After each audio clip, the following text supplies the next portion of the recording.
2 Samuel chapter 1. After the death of Saul, David returned from the slaughter of the Amalekites and stayed in Ziklag 2 days. On the third day, a man with torn clothes and dust on his head arrived from Saul's camp. When he came to David, he fell to the ground to pay him homage. "Where have you come from?" David asked.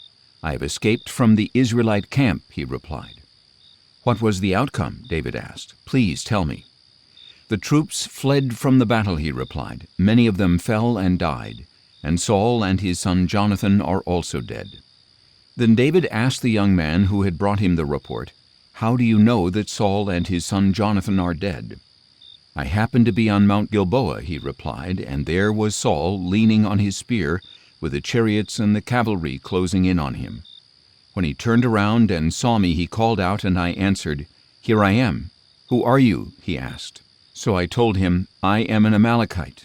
Then he begged me, 'Stand over me and kill me, for agony has seized me, but my life still lingers.'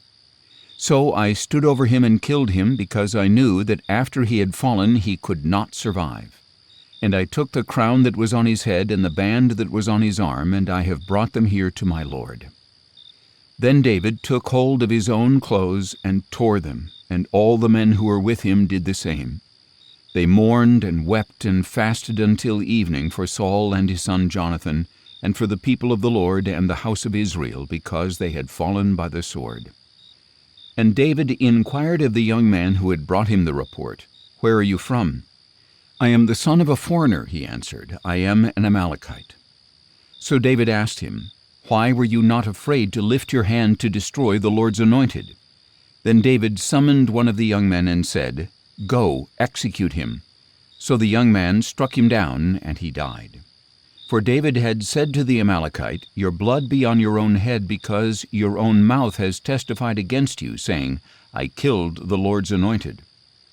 Then David took up this lament for Saul and his son Jonathan, and he ordered that the sons of Judah be taught the song of the bow.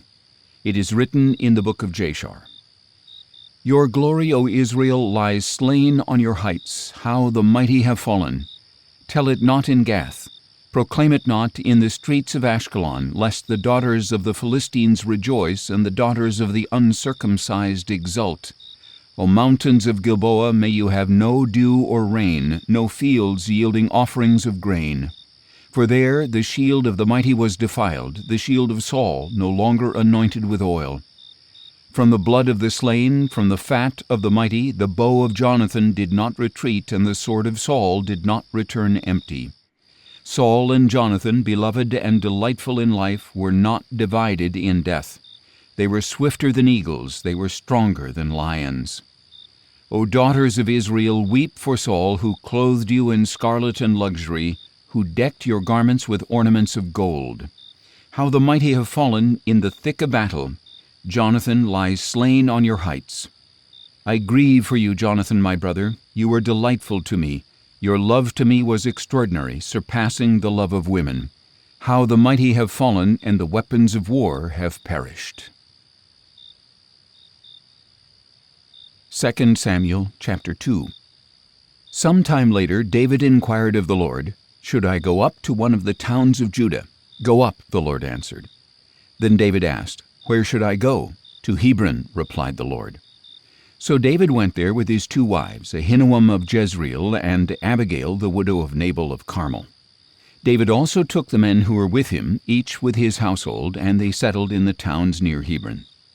Then the men of Judah came to Hebron, and there they anointed David king over the house of Judah. And they told David, "It was the men of Jabesh-Gilead who buried Saul."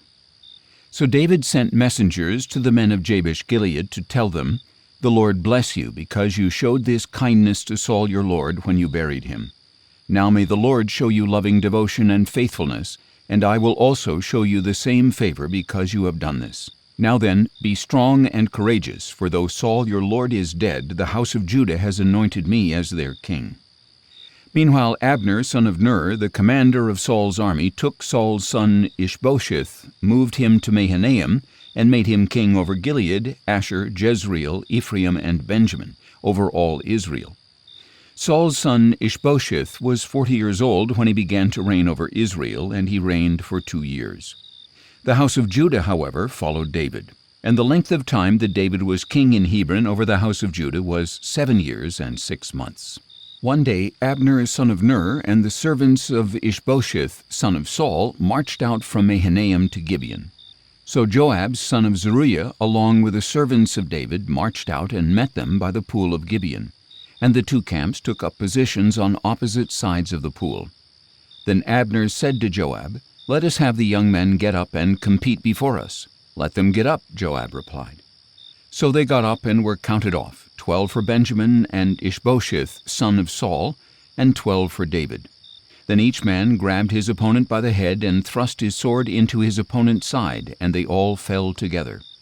So this place which is in Gibeon is called Helkath Hazurim. The battle that day was intense, and Abner and the men of Israel were defeated by the servants of David. The 3 sons of Zeruiah were there, Joab, Abishai, and Asahel. Now Asahel was fleet of foot like a wild gazelle, and he chased Abner, not turning to the right or to the left in his pursuit. And Abner glanced back and said, "Is that you, Asahel?" "It is," Asahel replied. So Abner told him, "Turn to your right or to your left, seize one of the young men, and take his equipment for yourself." But Asahel would not stop chasing him. Once again Abner warned Asahel, "Stop chasing me. Why should I strike you to the ground? How could I show my face to your brother Joab?" But Asahel refused to turn away, so Abner thrust the butt of his spear into his stomach, and it came out his back, and he fell dead on the spot. And every man paused when he came to the place where Asahel had fallen and died. But Joab and Abishai pursued Abner. By sunset they had gone as far as the hill of Ammah opposite Giah on the way to the wilderness of Gibeon. The Benjamites rallied to Abner, formed a single unit, and took their stand atop a hill. Then Abner called out to Joab, "Must the sword devour forever? Do you not realize that this will only end in bitterness? How long before you tell the troops to stop pursuing their brothers?" "As surely as God lives," Joab replied, "if you had not spoken up, the troops would have continued pursuing their brothers until morning." So Joab blew the ram's horn, and all the troops stopped. They no longer pursued Israel or continued to fight. And all that night Abner and his men marched through the Arabah. They crossed the Jordan, marched all morning, and arrived at Mahanaim. When Joab returned from pursuing Abner, he gathered all the troops. In addition to Asahel, 19 of David's servants were missing, but they had struck down 360 Benjamites who were with Abner. Later they took Asahel and buried him in his father's tomb in Bethlehem. Then Joab and his men marched all night and reached Hebron at daybreak. 2 Samuel chapter 3. Now the war between the house of Saul and the house of David was protracted, and David grew stronger and stronger while the house of Saul grew weaker and weaker. And sons were born to David in Hebron. His firstborn was Amnon by Ahinoam of Jezreel. His second was Chileab by Abigail the widow of Nabal of Carmel. His third was Absalom the son of Maacah, daughter of King Talmai of Geshur. His fourth was Adonijah the son of Haggith. His fifth was Shephatiah the son of Abital, and his sixth was Ithream by David's wife Eglah. These sons were born to David in Hebron. During the war between the house of Saul and the house of David, Abner had continued to strengthen his position in the house of Saul. Meanwhile, Saul had a concubine named Rizpah, the daughter of Aiah. So Ishbosheth questioned Abner, "Why did you sleep with my father's concubine?" Abner was furious over Ishbosheth's accusation. "Am I the head of a dog that belongs to Judah?" he asked. "All this time I have been loyal to the house of your father Saul, to his brothers and to his friends. I have not delivered you into the hand of David, but now you accuse me of wrongdoing with this woman. May God punish Abner and ever so severely if I do not do for David what the Lord has sworn to him, to transfer the kingdom from the house of Saul and to establish the throne of David over Israel and Judah, from Dan to Beersheba." And for fear of Abner, Ishbosheth did not dare to say another word to him. Then Abner sent messengers in his place to say to David, "To whom does the land belong? Make your covenant with me, and surely my hand will be with you to bring all Israel over to you." "Good," replied David, "I will make a covenant with you, but there is one thing I require of you. Do not appear before me unless you bring Saul's daughter Michal when you come to see me." Then David sent messengers to say to Ishbosheth, son of Saul, "Give me back my wife Michal, whom I betrothed to myself for 100 Philistine foreskins." So Ishbosheth sent and took Michal from her husband Paltiel, son of Laish. Her husband followed her, weeping all the way to Bahurim. Then Abner said to him, "Go back." So he returned home. Now Abner conferred with the elders of Israel and said, "In the past you sought David as your king. Now take action, because the Lord has said to David, 'Through my servant David I will save my people Israel from the hands of the Philistines and of all their enemies.'" Abner also spoke to the Benjamites and went to Hebron to tell David all that seemed good to Israel and to the whole house of Benjamin. When Abner and 20 of his men came to David at Hebron, David held a feast for them. Then Abner said to David, "Let me go at once, and I will gather all Israel to my lord the king, that they may make a covenant with you, and that you may rule over all that your heart desires." So David dismissed Abner, and he went in peace. Just then David's soldiers and Joab returned from a raid, bringing with them a great plunder. But Abner was not with David in Hebron, because David had sent him on his way in peace. When Joab and all his troops arrived, he was informed, "Abner son of Ner came to see the king, who sent him on his way in peace." So Joab went to the king and said, "What have you done? Look, Abner came to you. Why did you dismiss him? Now he is getting away. Surely you realize that Abner son of Ner came to deceive you and to track your movements and all that you are doing." As soon as Joab had left David, he sent messengers after Abner, who brought him back from the well of Sirah, but David was unaware of it. When Abner returned to Hebron, Joab pulled him aside into the gateway as if to speak to him privately, and there Joab stabbed him in the stomach. So Abner died on account of the blood of Joab's brother Asahel. Afterward David heard about this and said, "I and my kingdom are forever guiltless before the Lord concerning the blood of Abner son of Ner. May it whirl over the heads of Joab and the entire house of his father, and may the house of Joab never be without one having a discharge or skin disease, or one who leans on a staff or falls by the sword or lacks food." Joab and his brother Abishai murdered Abner because he had killed their brother Asahel in the battle at Gibeon. Then David ordered Joab and all the people with him, "Tear your clothes, put on sackcloth, and mourn before Abner." And King David himself walked behind the funeral bier. When they buried Abner in Hebron, the king wept aloud at Abner's tomb, and all the people wept. And the king sang this lament for Abner: "Should Abner die the death of a fool? Your hands were not bound, your feet were not fettered. As a man falls before the wicked, so also you fell." And all the people wept over him even more. Then all the people came and urged David to eat something while it was still day, but David took an oath, saying, "May God punish me and ever so severely if I taste bread or anything else before the sun sets." All the people took note and were pleased. In fact, everything the king did pleased them. So on that day all the troops and all Israel were convinced that the king had no part in the murder of Abner son of Ner. Then the king said to his servants, "Do you not realize that a great prince has fallen today in Israel?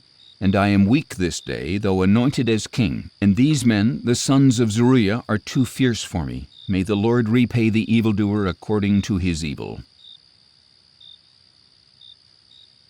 2 Samuel chapter 4. Now when Ishbosheth, son of Saul, heard that Abner had died in Hebron, he lost courage, and all Israel was dismayed. Saul's son had 2 men who were leaders of raiding parties. One was named Baanah, and the other Rechab. They were sons of Rimmon the Beerothite of the tribe of Benjamin. Beeroth is considered part of Benjamin, because the Beerothites fled to Gittaim and have lived there as foreigners to this day. And Jonathan son of Saul had a son who was lame in his feet. He was 5 years old when the report about Saul and Jonathan came from Jezreel. His nurse picked him up and fled, but as she was hurrying to escape, he fell and became lame. His name was Mephibosheth. Now Rechab and Baanah, the sons of Rimmon the Beerothite, set out and arrived at the house of Ishbosheth in the heat of the day, while the king was taking his midday nap. They entered the interior of the house as if to get some wheat, and they stabbed him in the stomach. Then Rechab and his brother Baanah slipped away. They had entered the house while Ishbosheth was lying on his bed, and having stabbed and killed him, they beheaded him, took his head, and traveled all night by way of the Arabah. They brought the head of Ishbosheth to David at Hebron, and said to the king, "Here is the head of Ishbosheth, son of Saul, your enemy, who sought your life. Today the Lord has granted vengeance to my lord the king against Saul and his offspring." But David answered Rechab and his brother Baanah, the sons of Rimmon the Beerothite, "As surely as the Lord lives, who has redeemed my life from all distress, when someone told me, 'Look, Saul is dead,' and thought he was a bearer of good news, I seized him and put him to death at Ziklag. That was his reward for his news. How much more, when wicked men kill a righteous man in his own house and on his own bed, shall I not now require his blood from your hands and remove you from the earth?" So David commanded his young men, and they killed Rechab and Baanah. They cut off their hands and feet and hung their bodies by the pool in Hebron, but they took the head of Ishbosheth and buried it in Abner's tomb in Hebron. 2 Samuel chapter 5. Then all the tribes of Israel came to David at Hebron and said, "Here we are, your own flesh and blood. Even in times past, while Saul was king over us, you were the one who led Israel out and brought them back. And to you the Lord said, 'You will shepherd my people Israel, and you will be ruler over them.' So all the elders of Israel came to the king at Hebron, where King David made with them a covenant before the Lord, and they anointed him king over Israel. David was 30 years old when he became king, and he reigned 40 years. In Hebron he reigned over Judah 7 years and 6 months, and in Jerusalem he reigned 33 years over all Israel and Judah. Now the king and his men marched to Jerusalem against the Jebusites who inhabited the land. The Jebusites said to David, "You will never get in here. Even the blind and lame can repel you," for they thought, "David cannot get in here." Nevertheless, David captured the fortress of Zion, that is, the city of David. On that day he said, "Whoever attacks the Jebusites must use the water shaft to reach the lame and blind who are despised by David. That is why it is said, 'The blind and the lame will never enter the palace.'" So David took up residence in the fortress and called it the City of David. He built it up all the way around, from the supporting terraces inward. And David became greater and greater, for the Lord God of hosts was with him. Now Hiram, king of Tyre, sent envoys to David along with cedar logs, carpenters, and stonemasons, and they built a palace for David.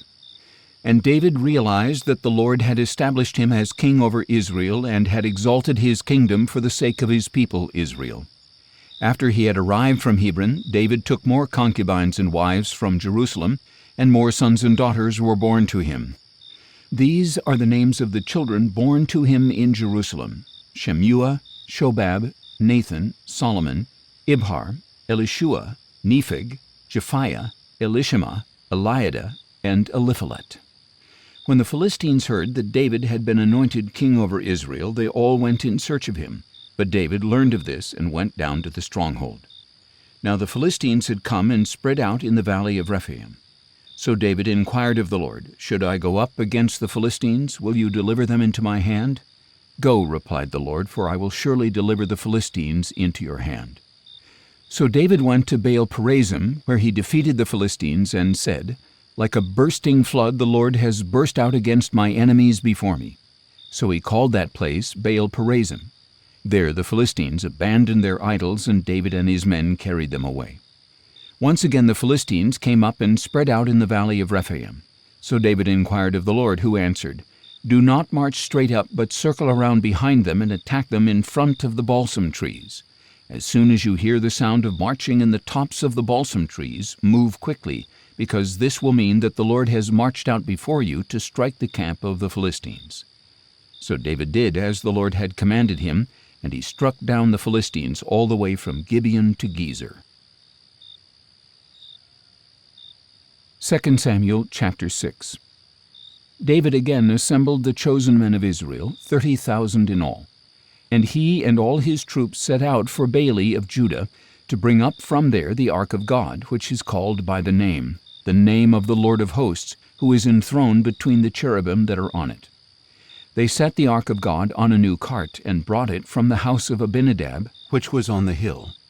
Uzzah and Ahio, the sons of Abinadab, were guiding the new cart, bringing with it the ark of God, and Ahio was walking in front of the ark.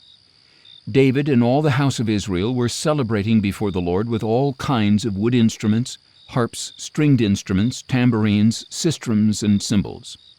When they came to the threshing floor of Nacon, Uzzah reached out and took hold of the ark of God, because the oxen had stumbled. And the anger of the Lord burned against Uzzah, and God struck him down on the spot for his irreverence, and he died there beside the ark of God. Then David became angry because the Lord had burst forth against Uzzah, so he named that place Perez Uzzah, as it is called to this day. That day David feared the Lord and asked, "How can the ark of the Lord ever come to me?" So he was unwilling to move the ark of the Lord to the city of David. Instead, he took it aside to the house of Obed-Edom the Gittite. Thus the ark of the Lord remained in the house of Obed-Edom the Gittite for 3 months, and the Lord blessed him and all his household. Now it was reported to King David, "The Lord has blessed the house of Obed-Edom and all that belongs to him because of the ark of God." So David went and had the ark of God brought up from the house of Obed-Edom into the city of David with rejoicing. When those carrying the ark of the Lord had advanced 6 paces, he sacrificed an ox and a fattened calf. And David, wearing a linen ephod, danced with all his might before the Lord, while he and all the house of Israel brought up the ark of the Lord with shouting and the sounding of the ram's horn. As the ark of the Lord was entering the city of David, Saul's daughter Michal looked down from a window and saw King David leaping and dancing before the Lord, and she despised him in her heart. So they brought the ark of the Lord and set it in its place inside the tent that David had pitched for it. Then David offered burnt offerings and peace offerings before the Lord. When David had finished sacrificing the burnt offerings and peace offerings, he blessed the people in the name of the Lord of hosts. Then he distributed to every man and woman among the multitude of Israel a loaf of bread, a date cake, and a raisin cake. And all the people departed, each for his own home. As soon as David returned home to bless his own household, Saul's daughter Michal came out to meet him. "How the king of Israel has distinguished himself today," she said. "He has uncovered himself today in the sight of the maidservants of his subjects, like a vulgar person would do." But David said to Michal, "I was dancing before the Lord, who chose me over your father and all his house when he appointed me ruler over the Lord's people Israel. I will celebrate before the Lord, and I will humiliate and humble myself even more than this. Yet I will be honored by the maidservants of whom you have spoken." And Michal, the daughter of Saul, had no children to the day of her death. 2 Samuel chapter 7. After the king had settled into his palace, and the Lord had given him rest from all his enemies around him, he said to Nathan the prophet, "Here I am, living in a house of cedar, while the ark of God remains in a tent." And Nathan replied to the king, "Go and do all that is in your heart, for the Lord is with you." But that night the word of the Lord came to Nathan, saying, "Go and tell my servant David that this is what the Lord says. Are you the one to build for me a house to dwell in? For I have not dwelt in a house from the day I brought the Israelites up out of Egypt until this day, but I have moved about with a tent as my dwelling. In all my journeys with all the Israelites have I ever asked any of the leaders I appointed to shepherd my people Israel, 'Why haven't you built me a house of cedar?' Now then, you are to tell my servant David that this is what the Lord of hosts says. I took you from the pasture, from following the flock, to be the ruler over my people Israel. I have been with you wherever you have gone, and I have cut off all your enemies from before you. Now I will make for you a name like the greatest in the land, and I will provide a place for my people Israel, and will plant them so that they may dwell in a place of their own and be disturbed no more. No longer will the sons of wickedness oppress them as they did at the beginning and have done since the day I appointed judges over my people Israel. I will give you rest from all your enemies. The Lord declares to you that He Himself will establish a house for you, and when your days are fulfilled and you rest with your fathers, I will raise up your descendant after you, who will come from your own body, and I will establish his kingdom. He will build a house for my name, and I will establish the throne of his kingdom forever. I will be his father, and he will be my son. When he does wrong, I will discipline him with the rod of men and with the blows of the sons of men. But my loving devotion will never be removed from him as I removed it from Saul, whom I moved out of your way. Your house and kingdom will endure forever before me, and your throne will be established forever. So Nathan relayed to David all the words of this entire vision. Then King David went in, sat before the Lord, and said, "Who am I, O Lord God, and what is my house that you have brought me this far? And as if this was a small thing in your eyes, O Lord God, you have also spoken about the future of the house of your servant. Is this your custom with man, O Lord God? What more can David say to you? For you know your servant, O Lord God. For the sake of your word and according to your own heart you have accomplished this great thing and revealed it to your servant. How great you are, O Lord God, for there is none like you, and there is no God but you, according to everything we have heard with our own ears. And who is like your people Israel, the one nation on earth whom God went out to redeem as a people for himself and to make a name for himself? You performed great and awesome wonders by driving out nations and their gods from before your people, whom you redeemed for yourself from Egypt. For you have established your people Israel as your very own forever, and you, O Lord, have become their God. And now, O Lord God, confirm forever the word you have spoken concerning your servant and his house. Do as you have promised, so that your name will be magnified forever when it is said, 'The Lord of hosts is God over Israel.' And the house of your servant David will be established before you. For you, O Lord of hosts, the God of Israel, have revealed this to your servant when you said, 'I will build a house for you.' Therefore your servant has found the courage to offer this prayer to you. And now, O Lord God, you are God. Your words are true, and you have promised this goodness to your servant. Now therefore may it please you to bless the house of your servant, that it may continue forever before you. For you, O Lord God, have spoken, and with your blessing the house of your servant will be blessed forever." 2 Samuel chapter 8. Some time later David defeated the Philistines, subdued them, and took Methegama from the hand of the Philistines. David also defeated the Moabites, made them lie down on the ground, and measured them off with a cord. He measured off with 2 lengths those to be put to death, and with 1 length those to be spared. So the Moabites became subject to David and brought him tribute. David also defeated Hadadezer, son of Rehob, king of Zobah, who had marched out to restore his dominion along the Euphrates River. David captured from him 1,000 chariots, 7,000 charioteers, and 20,000 foot soldiers, and he hamstrung all the horses except 100 he kept for the chariots. When the Arameans of Damascus came to help King Hadadezer of Zobah, David struck down 22,000 men. Then he placed garrisons in Aram of Damascus, and the Arameans became subject to David and brought him tribute. So the Lord made David victorious wherever he went. And David took the gold shields that belonged to the officers of Hadadezer and brought them to Jerusalem. And from Beta and Berothai, cities of Hadadezer, King David took a large amount of bronze.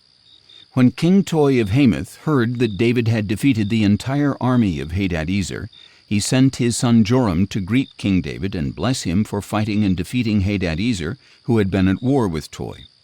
Joram brought with him articles of silver and gold and bronze, and King David dedicated these to the Lord along with the silver and gold he had dedicated from all the nations he had subdued, from Edom and Moab, from the Ammonites and Philistines and Amalekites, and from the spoil of Hadadezer, son of Rehob, king of Zobah. And David made a name for himself when he returned from striking down 18,000 Edomites in the Valley of Salt. He placed garrisons throughout Edom, and all the Edomites were subject to David. So the Lord made David victorious wherever he went. Thus David reigned over all Israel and administered justice and righteousness for all his people. Joab, son of Zeruiah, was over the army. Jehoshaphat, son of Ahilud, was the recorder. Zadok, son of Ahitub, and Ahimelech, son of Abiathar, were priests. Sariah was the scribe. Benaiah, son of Jehoiada, was over the Kerethites and Pelethites, and David's sons were priestly leaders. 2 Samuel chapter 9. Then David asked, "Is there anyone left from the house of Saul to whom I can show kindness for the sake of Jonathan?"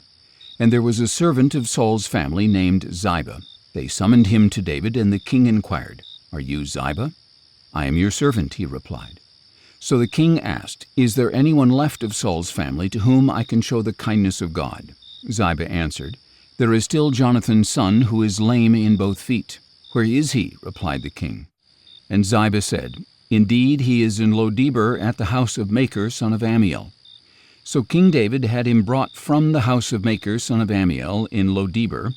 And when Mephibosheth, son of Jonathan, the son of Saul, came to David, he fell face down in reverence. Then David said, "Mephibosheth." "I am your servant," he replied. "Do not be afraid," said David, "for surely I will show you kindness for the sake of your father Jonathan. I will restore to you all the land of your grandfather Saul, and you will always eat at my table." Mephibosheth bowed down and said, "What is your servant that you should show regard for a dead dog like me?" Then the king summoned Saul's servant Ziba and said to him, "I have given to your master's grandson all that belonged to Saul and to all his house. You and your sons and servants are to work the ground for him and bring in the harvest, so that your master's grandson may have food to eat. But Mephibosheth, your master's grandson, is always to eat at my table." Now Ziba had 15 sons and 20 servants, and Ziba said to the king, "Your servant will do all that my lord the king has commanded." So Mephibosheth ate at David's table like one of the king's own sons. And Mephibosheth had a young son named Micah, and all who dwelt in the house of Ziba were servants of Mephibosheth. So Mephibosheth lived in Jerusalem because he always ate at the king's table, and he was lame in both feet. 2 Samuel chapter 10. Some time later the king of the Ammonites died and was succeeded by his son Hanun. And David said, "I will show kindness to Hanun son of Nahash, just as his father showed kindness to me." So David sent some of his servants to console Hanun concerning his father. But when they arrived in the land of the Ammonites, the princes of the Ammonites said to Hanun their lord, "Just because David has sent you comforters, do you really believe he is showing respect for your father? Has not David instead sent his servants to explore the city, spy it out, and overthrow it?" So Hanun took David's servants, shaved off half of each man's beard, cut off their garments at the hips, and sent them away. When this was reported to David, he sent messengers to meet the men, since they had been thoroughly humiliated. The king told them, "Stay in Jericho until your beards have grown back, and then return." When the Ammonites realized that they had become a stench to David, they hired 20,000 Aramean foot soldiers from Beth-rehob and Zobah, as well as 1,000 men from the king of Maacah and 12,000 men from Tob.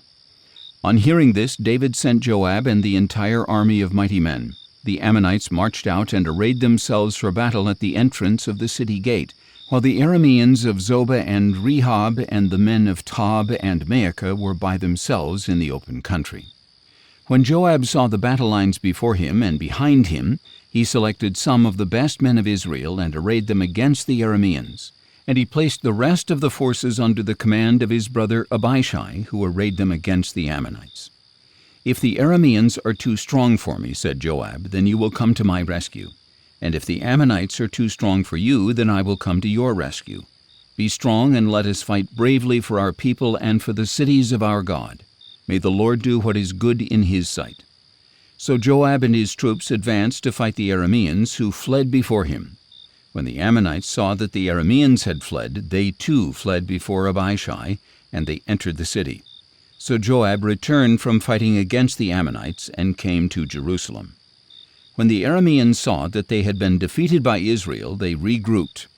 Hadadezer sent messengers to bring more Arameans from beyond the Euphrates, and they came to Helam with Shobach, the commander of Hadadezer's army, leading them. When this was reported to David, he gathered all Israel, crossed the Jordan, and went to Helam. Then the Arameans arrayed themselves against David and fought against him. But the Arameans fled before Israel, and David killed 700 charioteers and 40,000 foot soldiers. He also struck down Shobach, the commander of their army, who died there.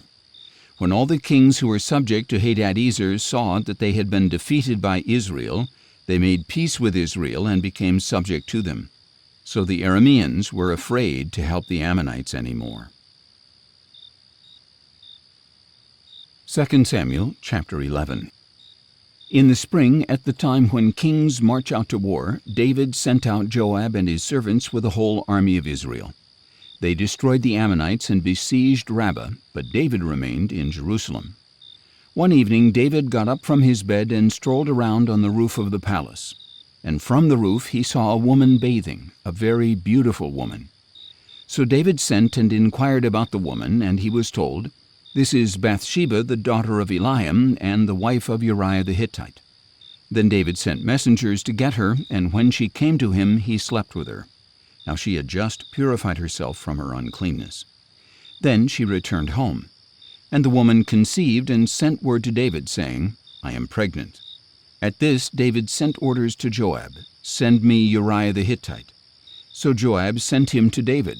When Uriah came to him, David asked how Joab and the troops were doing with the war. Then he said to Uriah, "Go down to your house and wash your feet." So Uriah left the palace, and a gift from the king followed him. But Uriah slept at the door of the palace with all his master's servants. He did not go down to his house. And David was told, "Uriah did not go home." "Haven't you just arrived from a journey?" David asked Uriah. "Why didn't you go home?" Uriah answered, "The ark and Israel and Judah are dwelling in tents, and my master Joab and his soldiers are camped in the open field. How can I go to my house to eat and drink and sleep with my wife?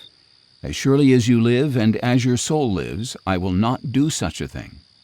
"Stay here one more day," David said to Uriah, "and tomorrow I will send you back." So Uriah stayed in Jerusalem that day and the next. Then David invited Uriah to eat and drink with him, and he got Uriah drunk. And in the evening Uriah went out to lie down on his cot with his master's servants, but he did not go home. The next morning David wrote a letter to Joab and sent it with Uriah. In the letter he wrote, "Put Uriah at the front of the fiercest battle, then withdraw from him, so that he may be struck down and killed." So as Joab besieged the city, he assigned Uriah to a place where he saw the strongest enemy soldiers. And when the men of the city came out and fought against Joab, some of David's servants fell, and Uriah the Hittite also died. Joab sent to David a full account of the battle, and instructed the messenger, "When you have finished giving the king all the details of the battle, if the king's anger flares, he may ask you, 'Why did you get so close to the city to fight? Did you not realize they would shoot from atop the wall? Who is the one to strike Abimelech, son of Jerubbesheth? Was it not a woman who dropped an upper millstone on him from the wall, so that he died in Thebez? Why did you get so close to the wall? If so, then you are to say, 'Your servant Uriah the Hittite is dead as well.'" So the messenger set out and reported to David all that Joab had sent him to say. The messenger said to David, "The men overpowered us and came out against us in the field, but we drove them back to the entrance of the gate. Then the archers shot at your servants from the wall, and some of the king's servants were killed, and your servant Uriah the Hittite is dead as well." Then David told the messenger, "Say this to Joab, 'Do not let this matter upset you, for the sword devours one as well as another. Strengthen your attack against the city and demolish it.' Encourage him with these words." When Uriah's wife heard that her husband was dead, she mourned for him. And when the time of mourning was over, David had her brought to his house, and she became his wife and bore him a son. But the thing that David had done was evil in the sight of the Lord. 2 Samuel chapter 12. Then the Lord sent Nathan to David, and when he arrived he said, "There were two men in a certain city, one rich and the other poor. The rich man had a great number of sheep and cattle, but the poor man had nothing except one small ewe lamb that he had bought. He raised it, and it grew up with him and his children. It shared his food and drank from his cup. It slept in his arms and was like a daughter to him. Now a traveler came to the rich man, who refrained from taking one of his own sheep or cattle to prepare for the traveler who had come to him. Instead he took the poor man's lamb and prepared it for his guest.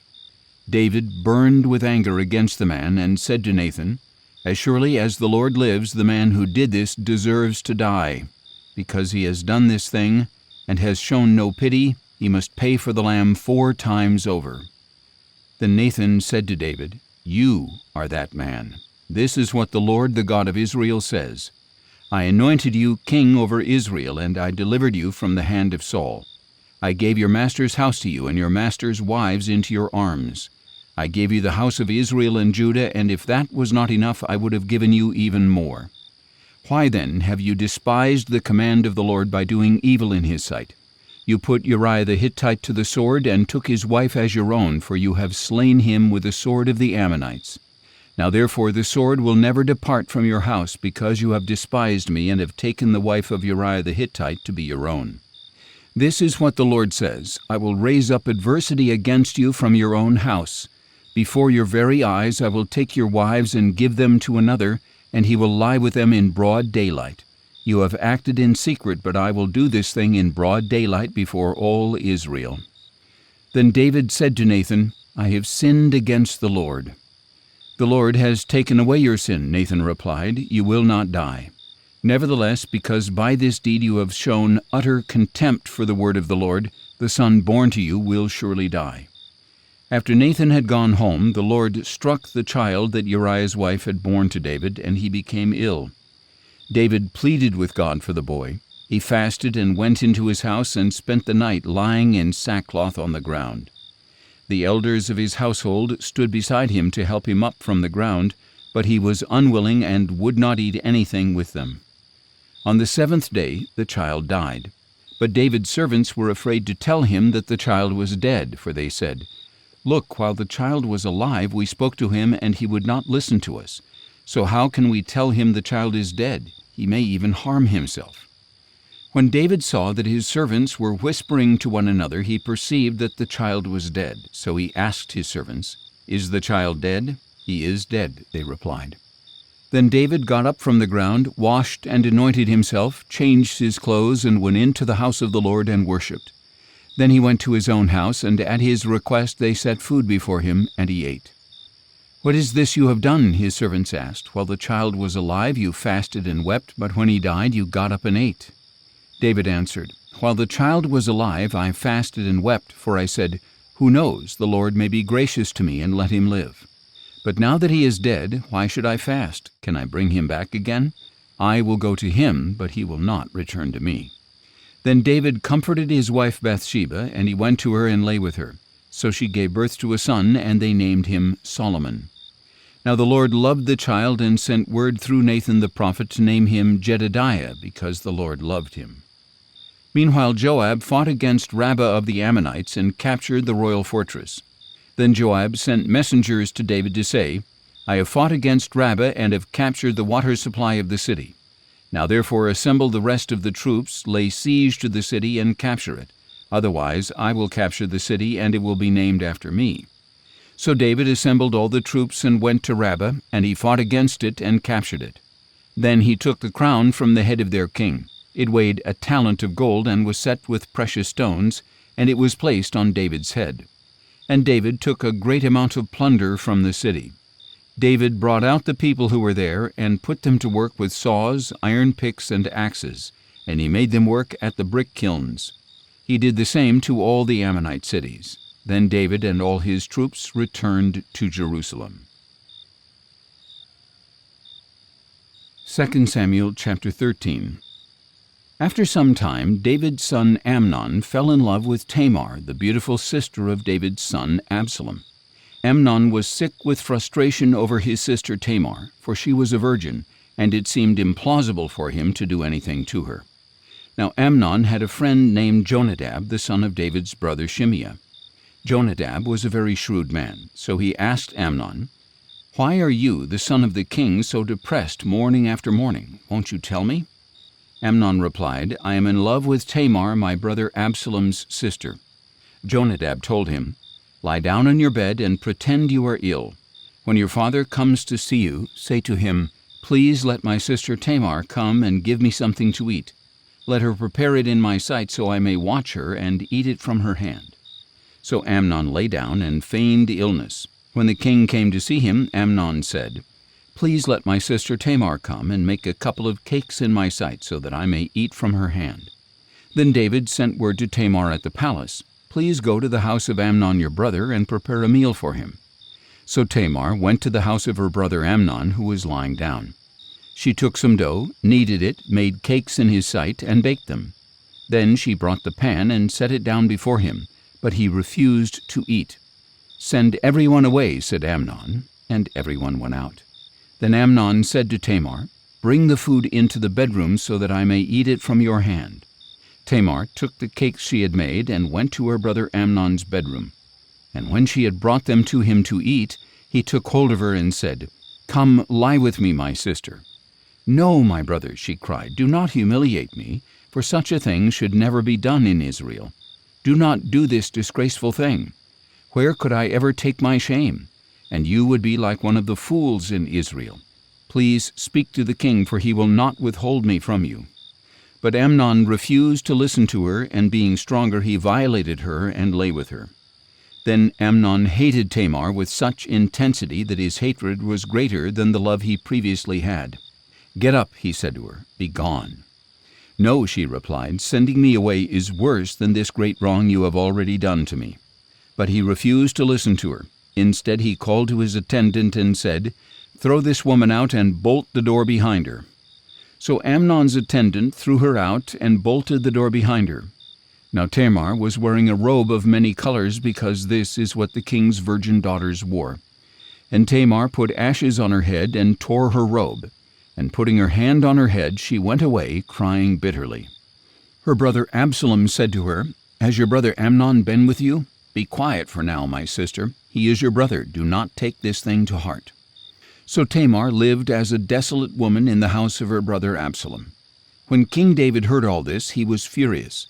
And Absalom never said a word to Amnon, either good or bad, because he hated Amnon for disgracing his sister Tamar. 2 years later, when Absalom's sheep shearers were at Baal-Hazor near Ephraim, he invited all the sons of the king, and he went to the king and said, "Your servant has just hired shearers. Will the king and his servants please come with me?" "No, my son," the king replied, "we should not all go, or we would be a burden to you." Although Absalom urged him, he was not willing to go, but gave him his blessing. "If not," said Absalom, "please let my brother Amnon go with us." "Why should he go with you?" the king asked. But Absalom urged him, so the king sent Amnon and the rest of his sons. Now Absalom had ordered his young men, "Watch Amnon until his heart is merry with wine, and when I order you to strike Amnon down, you are to kill him. Do not be afraid. Have I not commanded you? Be courageous and valiant." So Absalom's young men did to Amnon just as Absalom had ordered. Then all the other sons of the king got up, and each one fled on his mule. While they were on the way, a report reached David, "Absalom has struck down all the sons of the king, not one of them is left." Then the king stood up, tore his clothes, and lay down on the ground, and all his servants stood by with their clothes torn. But Jonadab, the son of David's brother Shimeah, spoke up, "My lord must not think they have killed all the sons of the king, for only Amnon is dead. In fact, Absalom has planned this since the day Amnon violated his sister Tamar. So now, my lord the king, do not take to heart the report that all the sons of the king are dead. Only Amnon is dead." Meanwhile, Absalom had fled.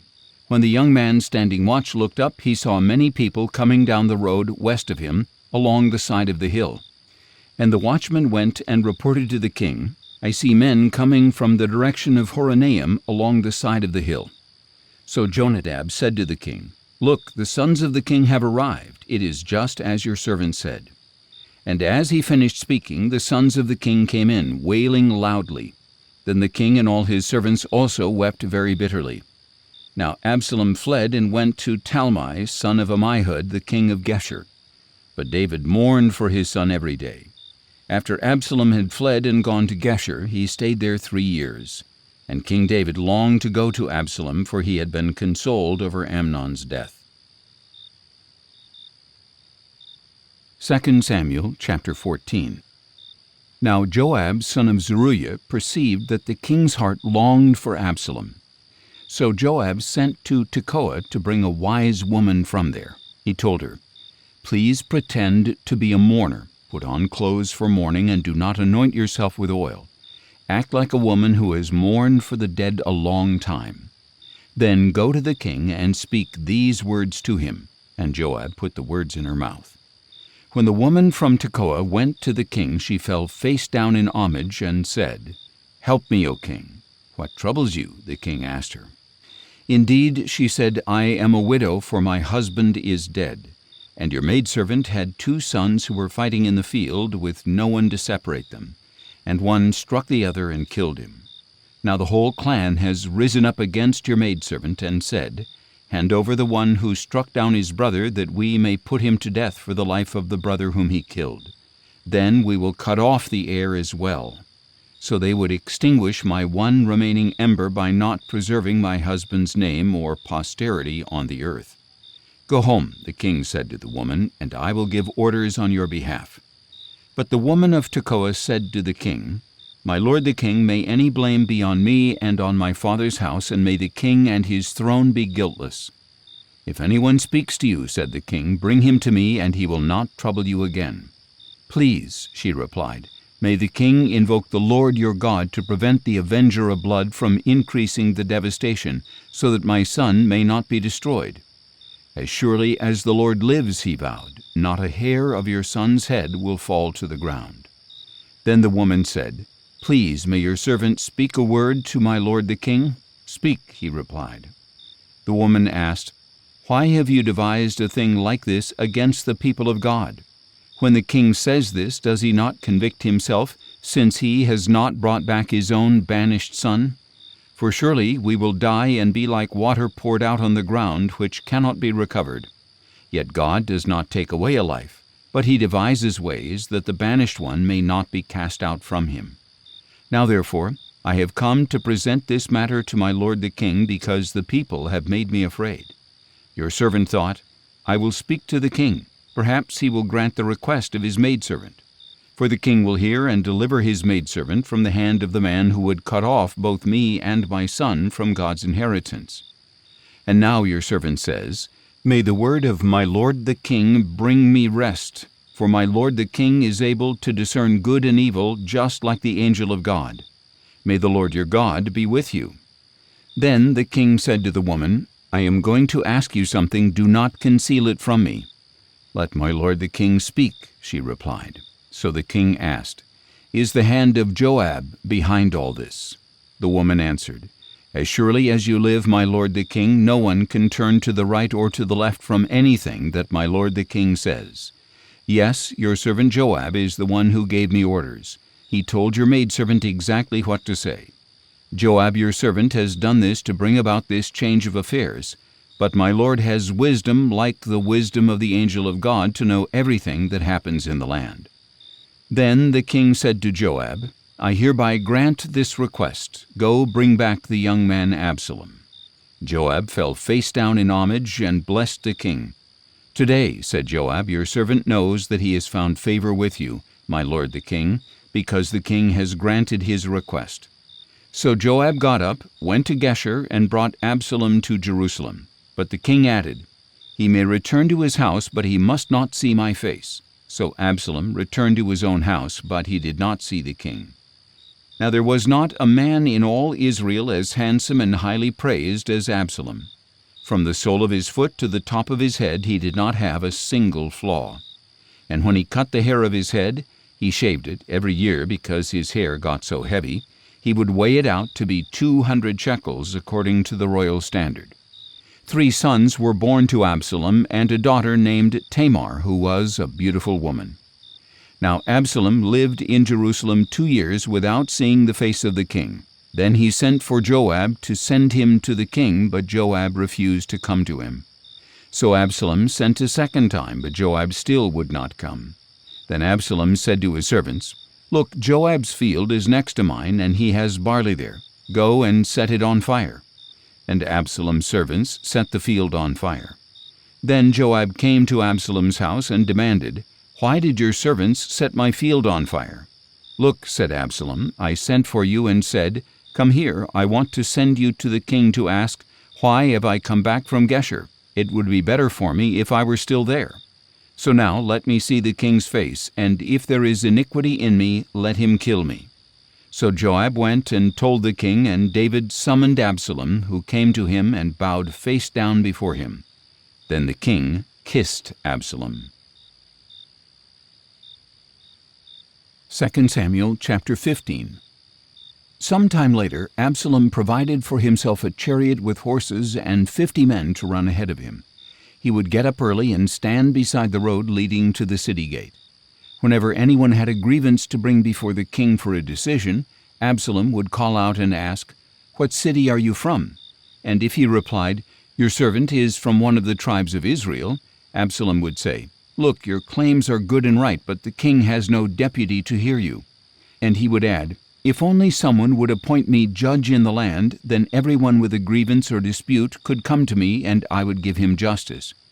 Also, when anyone approached to bow down to him, Absalom would reach out his hand, take hold of him, and kiss him. Absalom did this to all the Israelites who came to the king for justice. In this way he stole the hearts of the men of Israel. After 4 years had passed, Absalom said to the king, "Please let me go to Hebron to fulfill a vow I have made to the Lord. For your servant made a vow while dwelling in Geshur of Aram, saying, 'If indeed the Lord brings me back to Jerusalem, I will worship the Lord in Hebron.' 'Go in peace,' said the king. So Absalom got up and went to Hebron. Then Absalom sent spies throughout the tribes of Israel with this message: 'When you hear the sound of the horn, you are to say, Absalom reigns in Hebron.' 200 men from Jerusalem accompanied Absalom. They had been invited as guests, and they went along innocently, for they knew nothing about the matter. While Absalom was offering the sacrifices, he sent for Ahithophel the Gilonite, David's counselor, to come from his hometown of Gilo. So the conspiracy gained strength, and Absalom's following kept increasing. Then a messenger came to David and reported, "The hearts of the men of Israel are with Absalom." And David said to all the servants with him in Jerusalem, "Arise and let us flee, or we will not escape from Absalom. We must leave quickly, or he will soon overtake us, heap disaster on us, and put the city to the sword." The king's servants replied, "Whatever our lord the king decides, we are your servants." Then the king set out, and his entire household followed him, but he left behind 10 concubines to take care of the palace. So the king set out with all the people following him. He stopped at the last house, and all his servants marched past him, all the Kerethites and Pelethites and 600 Gittites who had followed him from Gath. Then the king said to Ittai the Gittite, "Why should you also go with us? Go back and stay with the new king, since you are both a foreigner and an exile from your homeland. In fact, you arrived only yesterday. Should I make you wander around with us today while I do not know where I am going? Go back and take your brothers with you. May the Lord show you loving devotion and faithfulness." But Ittai answered the king, "As surely as the Lord lives and as my lord the king lives, wherever my lord the king may be, whether it means life or death, there will your servant be." "March on then," said David to Ittai. So Ittai the Gittite marched past with all his men and all the little ones who were with him. Everyone in the countryside was weeping loudly as all the people passed by, and as the king crossed the Kidron Valley, all the people also passed toward the way of the wilderness. Zadok was also there, and all the Levites with him were carrying the ark of the covenant of God.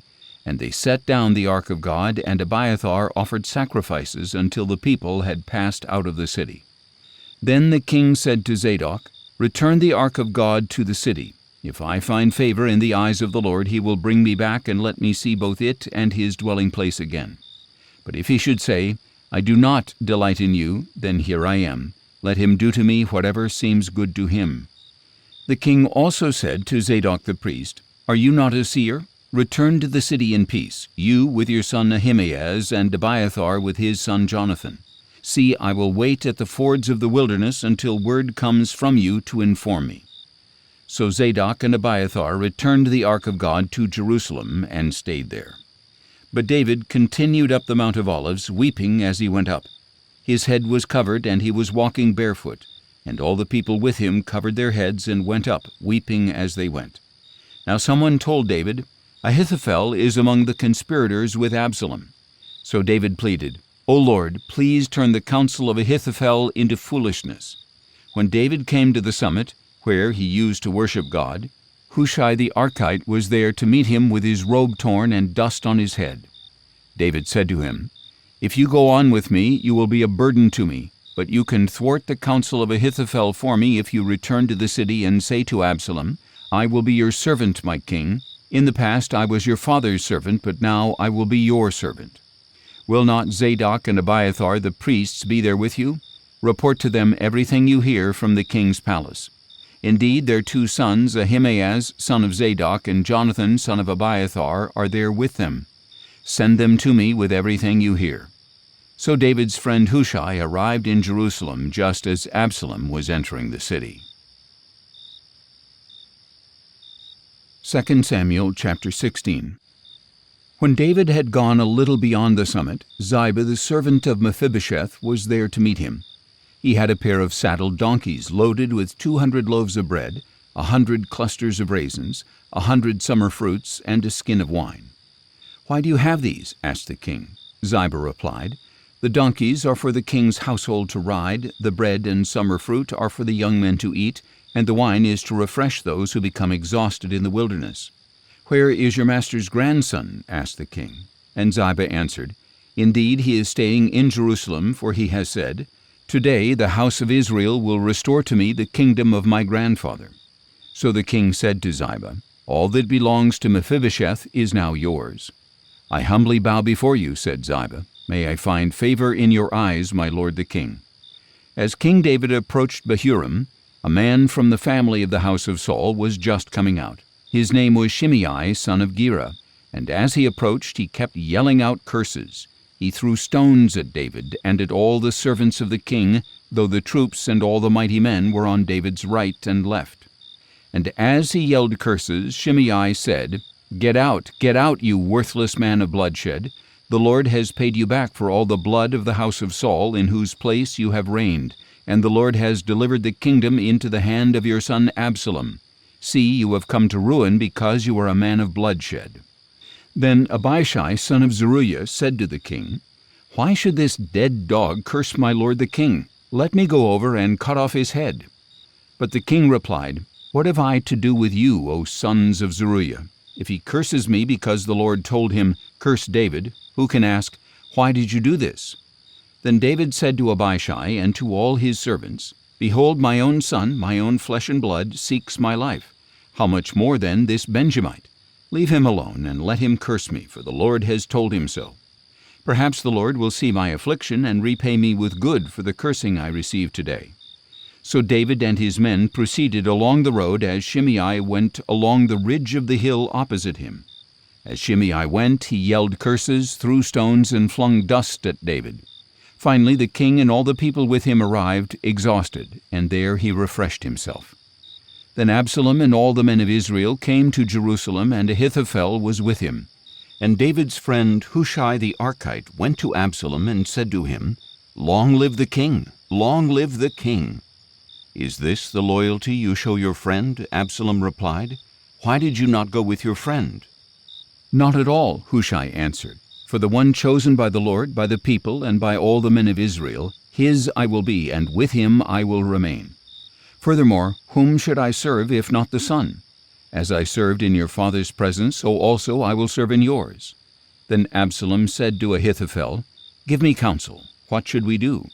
Ahithophel replied, "Sleep with your father's concubines, whom he has left to keep the palace. When all Israel hears that you have become a stench to your father, then the hands of all who are with you will be strengthened." So they pitched a tent for Absalom on the roof, and he slept with his father's concubines in the sight of all Israel. Now in those days the advice of Ahithophel was like the consultation of the word of God. Such was the regard that both David and Absalom had for Ahithophel's advice. 2 Samuel chapter 17. Furthermore, Ahithophel said to Absalom, "Let me choose 12,000 men and set out tonight in pursuit of David. I will attack him while he is weak and weary. I will throw him into a panic, and all the people with him will flee. I will strike down only the king and bring all the people back to you as a bride returning to her husband. You seek the life of only one man, then all the people will be at peace."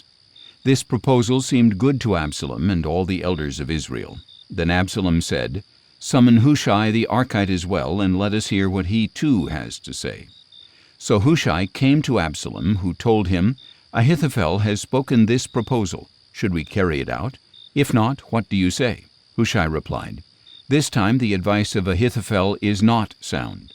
He continued, "You know your father and his men. They are mighty men, and as fierce as a wild bear robbed of her cubs.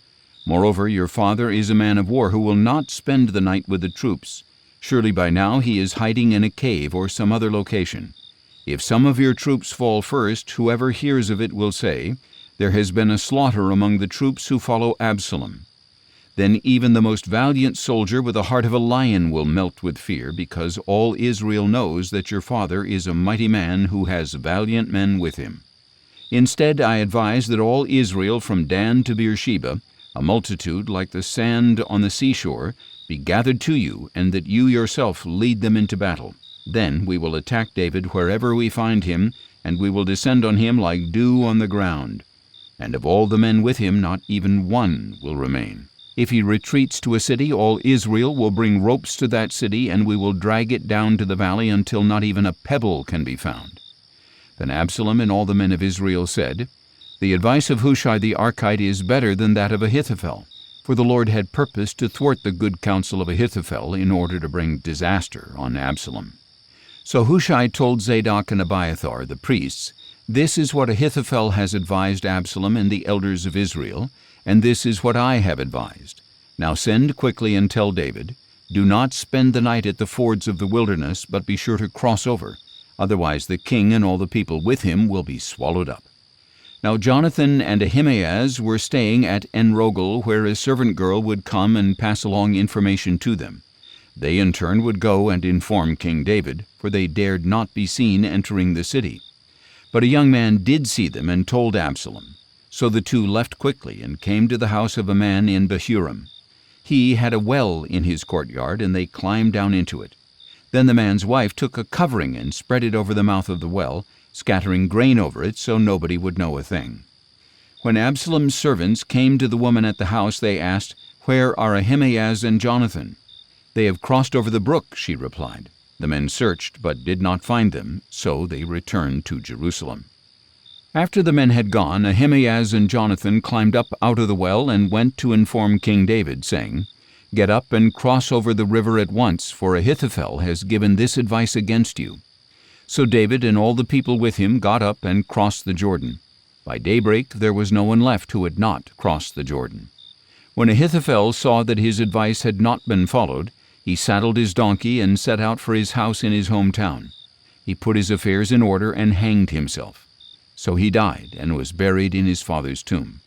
Then David went to Mahanaim, and Absalom crossed the Jordan with all the men of Israel. Absalom had appointed Amasa over the army in place of Joab. Amasa was the son of a man named Ithra, the Ishmaelite, who had married Abigail, the daughter of Nahash, and sister of Zeruiah, the mother of Joab. So the Israelites and Absalom camped in the land of Gilead. When David came to Mahanaim, he was met by Shobai, son of Nahash, from Rabbah of the Ammonites, Makir, son of Ammiel, from Lodebar, and Barzillai the Gileadite from Rogelim. They brought beds, basins, and earthen vessels, as well as wheat, barley, flour, roasted grain, beans, lentils, honey, curds, sheep, and cheese from the herd for David and his people to eat. For they said, "The people have become hungry, exhausted, and thirsty in the wilderness." 2 Samuel chapter 18. Then David reviewed his troops and appointed over them commanders of hundreds and of thousands. He sent out the troops, a third under Joab, a third under Joab's brother Abishai, son of Zeruiah, and a third under Ittai the Gittite. And the king said to the troops, "I will surely march out with you as well."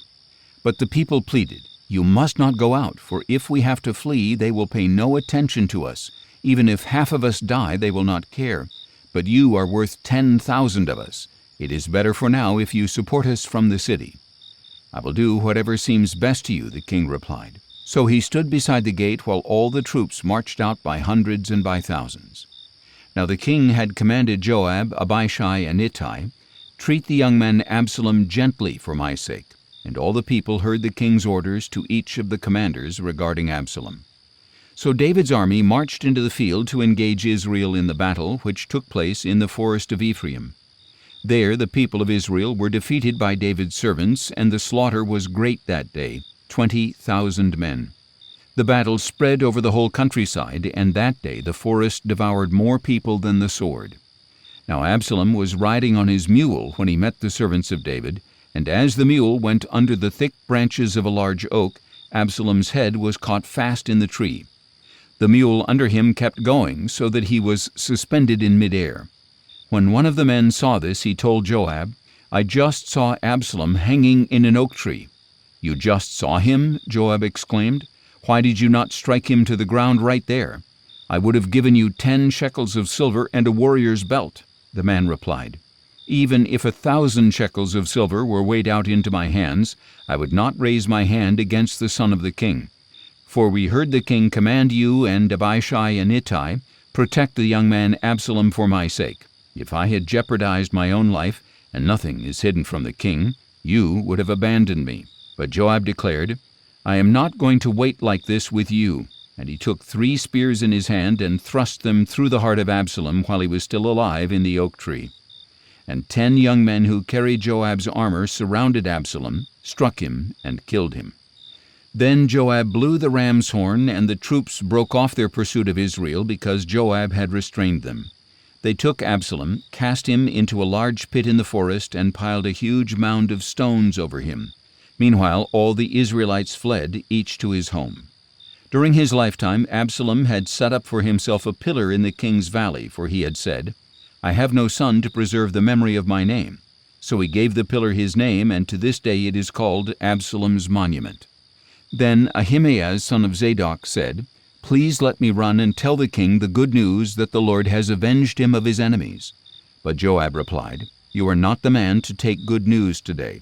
You may do it another day, but you must not do so today, because the king's son is dead." So Joab said to a Cushite, "Go tell the king what you have seen." The Cushite bowed to Joab and took off running. Ahimaaz, son of Zadok, however, persisted and said to Joab, "Regardless of whatever may happen, please let me also run behind the Cushite." "My son," Joab replied, "why do you want to run, since you will not receive a reward?" "No matter what, I want to run," he replied. "Then run," Joab told him.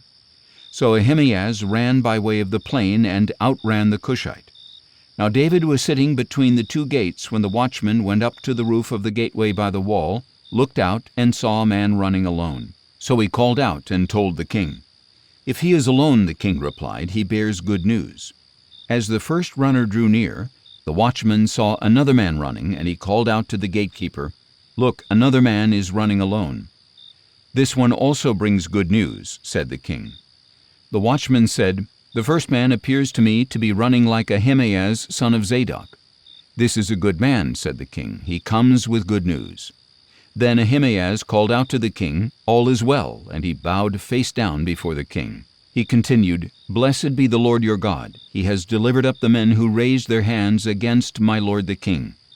The king asked, "Is the young man Absalom all right?" And Ahimaaz replied, "When Joab sent the king's servant and your servant, I saw a great tumult, but I do not know what it was." "Move aside," said the king, "and stand here." So he stepped aside. Just then the Cushite came and said, "May my lord the king hear the good news. Today the Lord has avenged you of all who rose up against you." The king asked the Cushite, "Is the young man Absalom all right?" And the Cushite replied, "May what has become of the young man happen to the enemies of my lord the king and to all who rise up against you to harm you." The king was shaken and went up to the gate chamber and wept. And as he walked, he cried out, "O my son Absalom, my son Absalom! If only I had died instead of you, O Absalom, my son, my son." 2 Samuel chapter 19. Then it was reported to Joab, "The king is weeping and mourning over Absalom." And that day's victory was turned into mourning for all the people, because on that day they were told, "The king is grieving over his son." So they returned to the city quietly that day, as people steal away in humiliation after fleeing a battle. But the king covered his face and cried out at the top of his voice, "O my son Absalom, O Absalom, my son, my son!" Then Joab went into the house and said to the king, "Today you have disgraced all your servants who have saved your life and the lives of your sons and daughters, of your wives and of your concubines. You love those who hate you and hate those who love you. For you have made it clear today that the commanders and soldiers mean nothing to you. I know today that if Absalom were alive and all of us were dead, it would have pleased you. Now therefore get up, go out and speak comfort to your servants, for I swear by the Lord that if you do not go out, not a man will remain with you tonight. This will be worse for you than all the adversity that has befallen you from your youth until now." So the king got up and sat in the gate, and all the people were told, "Behold, the king is sitting in the gate." So they all came before the king. Meanwhile the Israelites had fled, each man to his home, and all the people throughout the tribes of Israel were arguing, "The king rescued us from the hand of our enemies and delivered us from the hand of the Philistines, but now he has fled the land because of Absalom. But Absalom, the man we anointed over us, has died in battle. So why do you say nothing about restoring the king?" Then King David sent this message to Zadok and Abiathar the priests: "Say to the elders of Judah, why should you be the last to restore the king to his palace, since the talk of all Israel has reached the king at his quarters? You are my brothers, my own flesh and blood, so why should you be the last to restore the king? And say to Amasa, aren't you my flesh and blood? May God punish me, and ever so severely, if from this time you are not the commander of my army in place of Joab." So he swayed the hearts of all the men of Judah as though they were one man, and they sent word to the king, "Return, you and all your servants." So the king returned, and when he arrived at the Jordan, the men of Judah came to Gilgal to meet him and escort him across the Jordan. Then Shimei son of Gera, a Benjamite from Bahurim, hurried down with the men of Judah to meet King David, along with 1,000 men of Benjamin, as well as Ziba the steward of the house of Saul and his 15 sons and 20 servants. They rushed down to the Jordan before the king and crossed at the ford to carry over the king's household and to do what was good in his sight. When Shimei son of Gera crossed the Jordan, he fell down before the king and said, "My lord, do not hold me guilty, and do not remember your servant's wrongdoing on the day my lord the king left Jerusalem. May the king not take it to heart, for your servant knows that I have sinned. So here I am today as the first of all the house of Joseph to come down to meet my lord the king." But Abishai son of Zeruiah said, "Shouldn't Shimei be put to death for this, because he cursed the Lord's anointed?" And David replied, "Sons of Zeruiah, what have I to do with you, that you should be my adversaries today? Should any man be put to death in Israel today? Am I not indeed aware that today I am king over Israel?" So the king said to Shimei, "You shall not die." And the king swore an oath to him. Then Mephibosheth, Saul's grandson, went down to meet the king. He had not cared for his feet or trimmed his mustache or washed his clothes from the day the king had left until the day he returned safely. And he came from Jerusalem to meet the king, who asked him, "Mephibosheth, why did you not go with me?" "My lord the king," he replied, "because I am lame, I said, I will have my donkey saddled so that I may ride on it and go with the king. But my servant Ziba deceived me, and he has slandered your servant to my lord the king. Yet my lord the king is like the angel of God, so do what is good in your eyes. For all the house of my grandfather deserves death from my lord the king, yet you have set your servant among those who eat at your table. What further right, then, do I have to keep appealing to the king?" The king replied, "Why say any more? I hereby declare that you and Ziba are to divide the land." And Mephibosheth said to the king, "Instead, since my lord the king has safely come to his own house, let Ziba take it all." Now Barzillai the Gileadite had come down from Rogelim to cross the Jordan with the king and send him on his way from there. Barzillai was quite old, 80 years of age, and since he was a very wealthy man, he had provided for the king while he stayed in Mahanaim. The king said to Barzillai, "Cross over with me, and I will provide for you at my side in Jerusalem." But Barzillai replied, "How many years of my life remain that I should go up to Jerusalem with the king? I am now 80 years old. Can I discern what is good and what is not? Can your servant taste what he eats or drinks? Can I still hear the voice of singing men and women? Why should your servant be an added burden to my lord the king? Your servant could go with the king only a short distance past the Jordan. Why should the king repay me with such a reward? Please let your servant return, that I may die in my own city near the tomb of my father and mother." But here is your servant Kimham. Let him cross over with my lord the king, and do for him what is good in your sight." The king replied, "Kimham will cross over with me, and I will do for him what seems good in your sight, and I will do for you whatever you desire of me." So all the people crossed the Jordan, and then the king crossed over. The king kissed Barzillai and blessed him, and Barzillai returned home. Then the king went on to Gilgal, and Kimham crossed over with him. All the troops of Judah and half the troops of Israel escorted the king. Soon all the men of Israel came to the king and asked, "Why did our brothers, the men of Judah, take you away secretly and bring the king and his household across the Jordan together with all of David's men?"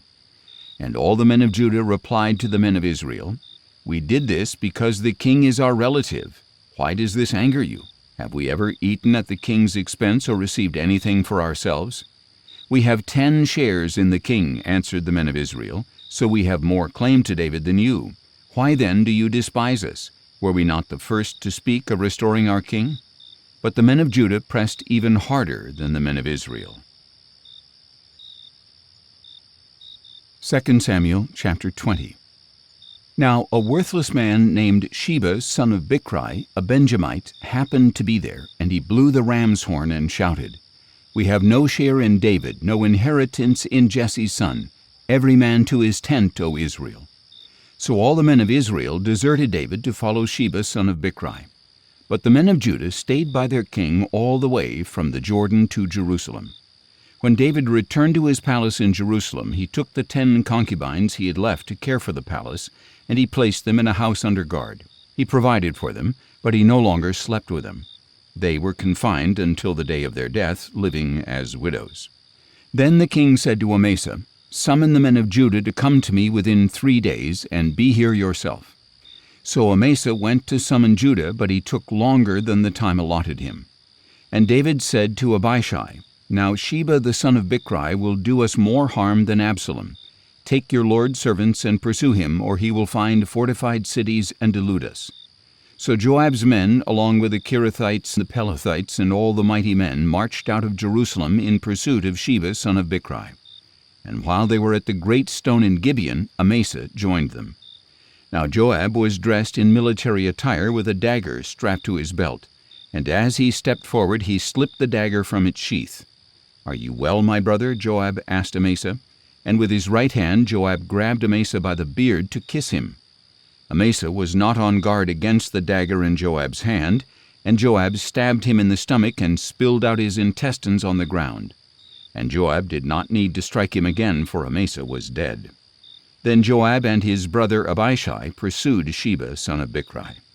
One of Joab's young men stood near Amasa and said, "Whoever favors Joab and whoever is for David, let him follow Joab."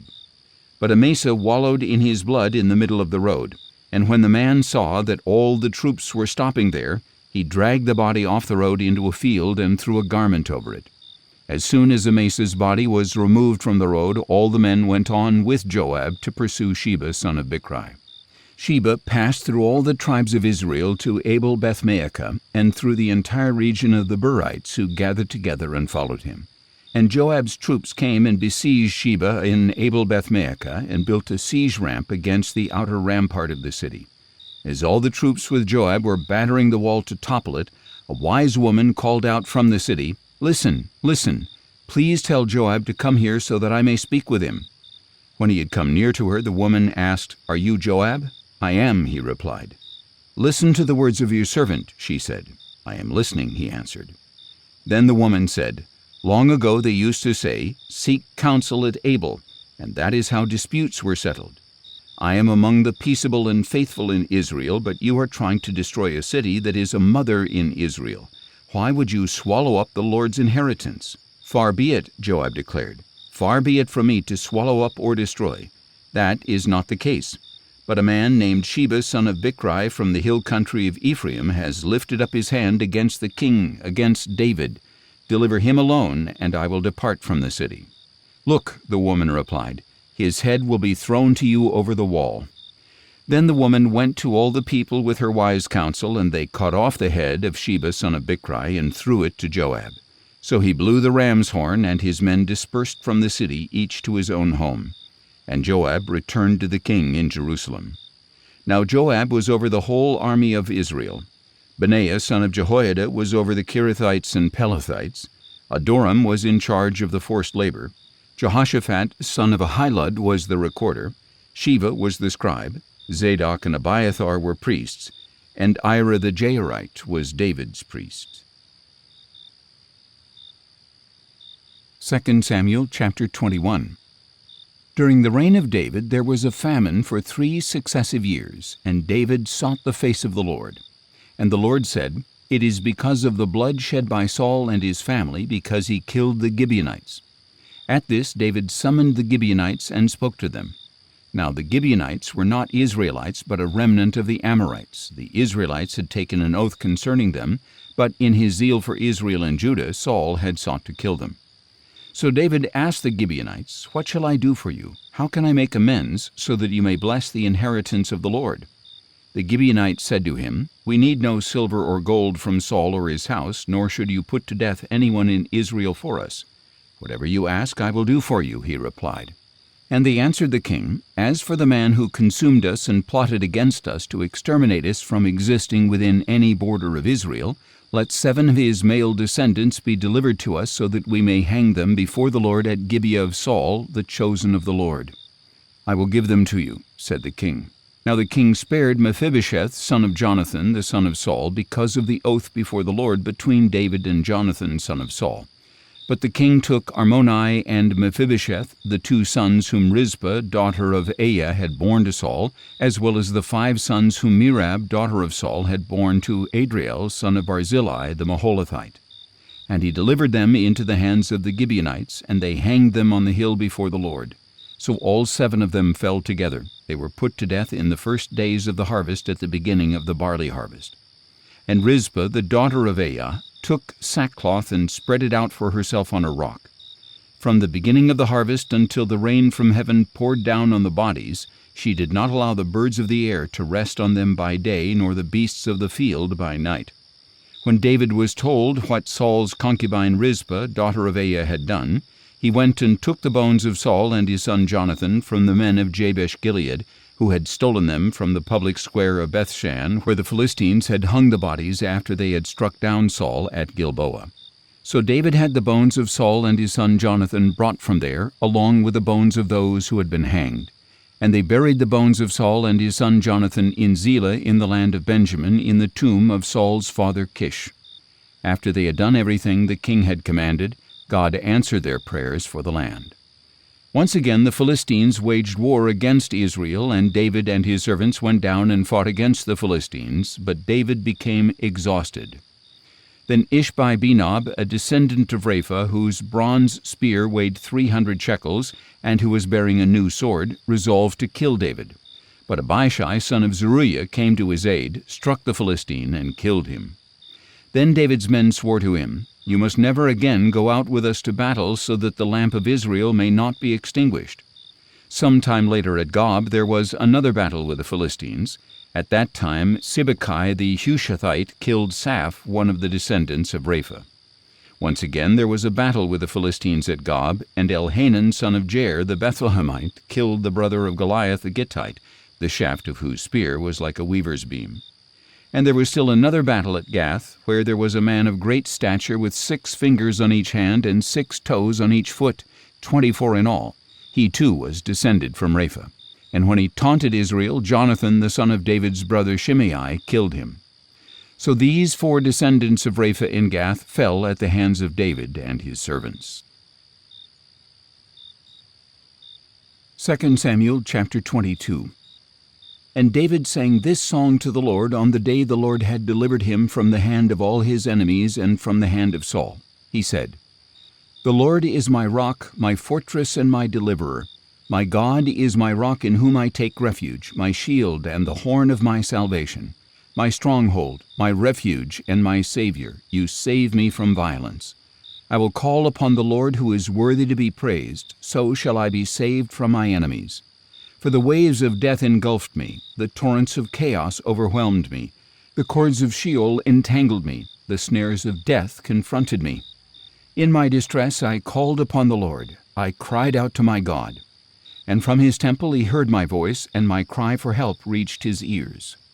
Then the earth shook and quaked, the foundations of the heavens trembled, they were shaken because he burned with anger. Smoke rose from his nostrils, and consuming fire came from his mouth, glowing coals blazed forth. He parted the heavens and came down with dark clouds beneath his feet. He mounted a cherub and flew. He soared on the wings of the wind. He made darkness a canopy around him, a gathering of water and thick clouds. From the brightness of his presence coals of fire blazed forth. The Lord thundered from heaven. The voice of the Most High resounded. He shot his arrows and scattered the foes. He hurled lightning and routed them. The channels of the sea appeared, and the foundations of the world were exposed at the rebuke of the Lord, at the blast of the breath of his nostrils. He reached down from on high and took hold of me. He drew me out of deep waters. He rescued me from my powerful enemy, from foes too mighty for me. They confronted me in my day of calamity, but the Lord was my support. He brought me out into the open. He rescued me because he delighted in me. The Lord has rewarded me according to my righteousness. He has repaid me according to the cleanness of my hands. For I have kept the ways of the Lord and have not wickedly departed from my God. For all his ordinances are before me. I have not disregarded his statutes, and I have been blameless before him and kept myself from iniquity. So the Lord has repaid me according to my righteousness, according to my cleanness in his sight. To the faithful you show yourself faithful, to the blameless you show yourself blameless. To the pure you show yourself pure, but to the crooked you show yourself shrewd. You save an afflicted people, but your eyes are on the haughty to bring them down. For you, O Lord, are my lamp. The Lord lights up my darkness. For in you I can charge an army. With my God I can scale a wall. As for God, his way is perfect. The word of the Lord is flawless. He is a shield to all who take refuge in him. For who is God besides the Lord, and who is the rock except our God? God is my strong fortress, and he makes my way clear. He makes my feet like those of a deer, and stations me upon the heights. He trains my hands for battle. My arms can bend a bow of bronze. You have given me your shield of salvation, and your gentleness exalts me. You broaden the path beneath me so that my ankles do not give way. I pursued my enemies and destroyed them. I did not turn back until they were consumed. I devoured and crushed them so they could not rise. They have fallen under my feet. You have armed me with strength for battle. You have subdued my foes beneath me. You have made my enemies retreat before me. I put an end to those who hated me. They looked, but there was no one to save them. To the Lord, but he did not answer. I ground them as the dust of the earth. I crushed and trampled them like mud in the streets. You have delivered me from the strife of my people. You have preserved me as the head of nations. A people I had not known shall serve me. Foreigners cower before me. When they hear me, they obey me. Foreigners lose heart and come trembling from their strongholds. The Lord lives, and blessed be my rock, and may God, the rock of my salvation, be exalted.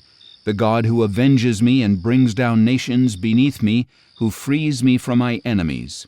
You exalt me above my foes. You rescue me from violent men. Therefore I will praise you, O Lord, among the nations. I will sing praises to your name. Great salvation he brings to his king. He shows loving devotion to his anointed, to David and his descendants forever. 2 Samuel chapter 23. These are the last words of David, the oracle of David, son of Jesse, the oracle of the man raised on high, the one anointed by the God of Jacob, and the sweet psalmist of Israel.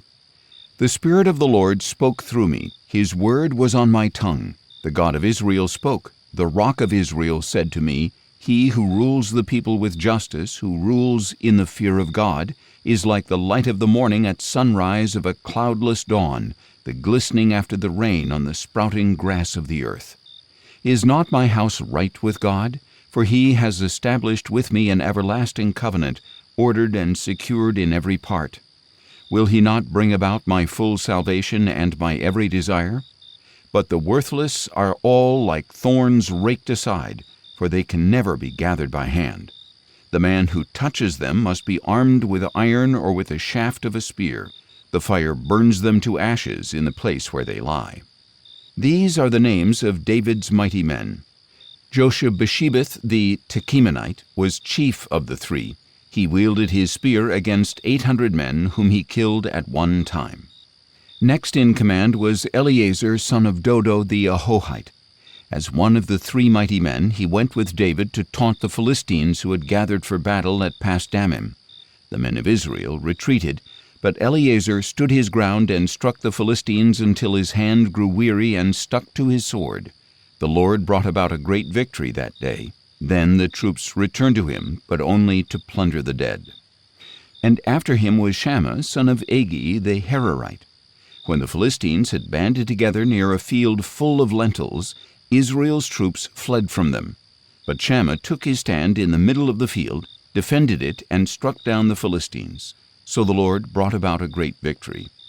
At harvest time, 3 of the 30 chief men went down to David at the cave of Adullam, while a company of Philistines was encamped in the valley of Rephaim. At that time, David was in the stronghold, and the garrison of the Philistines was at Bethlehem.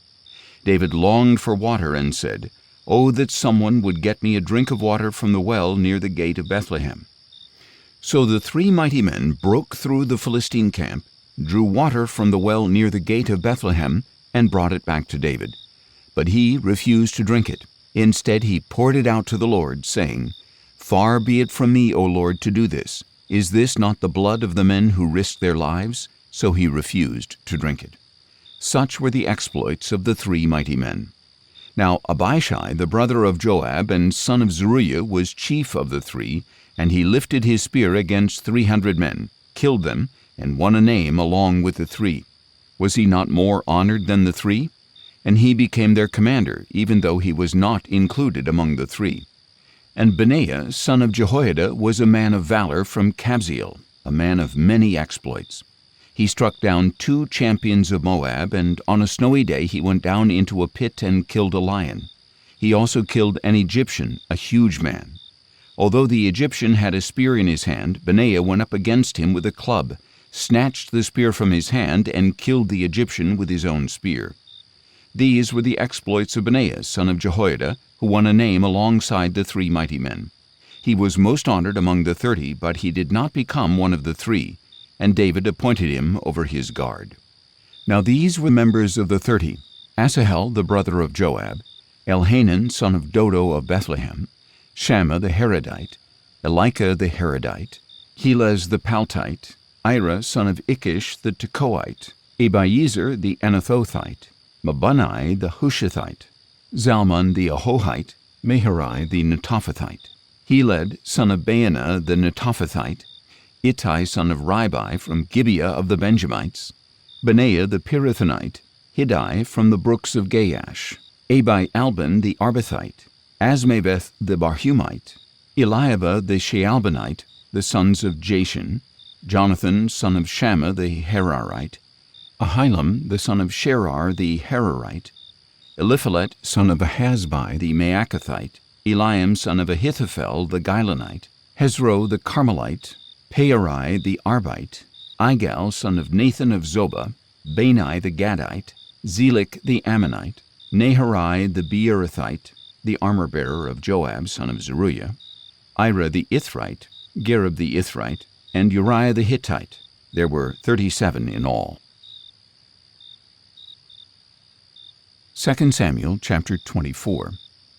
Again the anger of the Lord burned against Israel, and he stirred up David against them, saying, "Go and take a census of Israel and Judah." So the king said to Joab the commander of his army who was with him, "Go now throughout the tribes of Israel from Dan to Beersheba, and register the troops, so that I may know their number." But Joab replied to the king, "May the Lord your God multiply the troops 100 times over, and may the eyes of my lord the king see it. But why does my lord the king want to do such a thing?" Nevertheless, the king's word prevailed against Joab and against the commanders of the army. So Joab and the commanders of the army departed from the presence of the king to count the troops of Israel. They crossed the Jordan and camped near Aroer, south of the town in the middle of the valley, and proceeded toward Gad and Jazer. Then they went to Gilead and the land of Tatim-Hodshai, and on to Dan-Jaan and around to Sidon. They went toward the fortress of Tyre and all the cities of the Hivites and Canaanites. Finally, they went on to the Negev of Judah to Beersheba. At the end of 9 months and 20 days, having gone through the whole land, they returned to Jerusalem. And Joab reported to the king the total number of the troops. In Israel there were 800,000 men of valor who drew the sword, and in Judah there were 500,000. After David had numbered the troops, his conscience was stricken, and he said to the Lord, I have sinned greatly in what I have done. Now, O Lord, I beg you to take away the iniquity of your servant, for I have acted very foolishly. When David got up in the morning, a revelation from the Lord had come to Gad the prophet, David's seer. Go and tell David that this is what the Lord says. I am offering you 3 options. Choose one of them, and I will carry it out against you. So Gad went and said to David, Do you choose to endure 3 years of famine in your land, 3 months of fleeing the pursuit of your enemies, or 3 days of plague upon your land? Now then, think it over and decide how I should reply to him who sent me. David answered Gad, I am deeply distressed. Please let us fall into the hand of the Lord, for his mercies are great, but do not let me fall into the hands of men. So the Lord sent a plague upon Israel from that morning until the appointed time, and 70,000 of the people from Dan to Beersheba died. But when the angel stretched out his hand to destroy Jerusalem, the Lord relented from the calamity and said to the angel who was destroying the people, Enough, withdraw your hand now. At that time the angel of the Lord was by the threshing floor of Araunah the Jebusite. When David saw the angel striking down the people, he said to the Lord, Surely I, the shepherd, have sinned and acted wickedly. But these sheep, what have they done? Please let your hand fall upon me and my father's house. And that day Gad came to David and said to him, Go up and build an altar to the Lord on the threshing floor of Araunah the Jebusite. So David went up at the word of Gad, just as the Lord had commanded. When Araunah looked out and saw the king and his servants coming toward him, he went out and bowed face down before the king. Why has my lord the king come to his servant? Araunah said. To buy your threshing floor, David replied, that I may build an altar to the Lord, so that the plague upon the people may be halted. Araunah said to David, My lord the king may take whatever seems good and offer it up. Here are the oxen for a burnt offering, and the threshing sledges and ox yokes for the wood. O king, Araunah gives all these to the king. He also said to the king, May the Lord your God accept you. No, replied the king, I insist on paying a price, for I will not offer to the Lord my God burnt offerings that cost me nothing. So David bought the threshing floor and the oxen for 50 shekels of silver. And there he built an altar to the Lord and offered burnt offerings and peace offerings. Then the Lord answered the prayers on behalf of the land, and the plague upon Israel was halted.